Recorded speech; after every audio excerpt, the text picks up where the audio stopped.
So Courant number is blowing up. Let's set this value to much smaller. Then it will adjust according to the time step. Now it seems to work.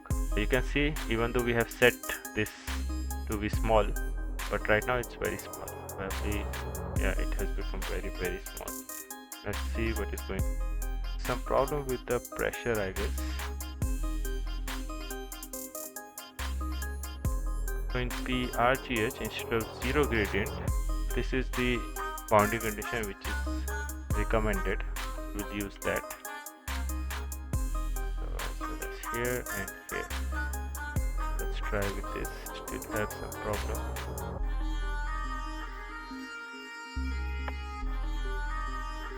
See the solvers. Solvers are multiply defined. Let me remove everything and just copy the one that I have already tried.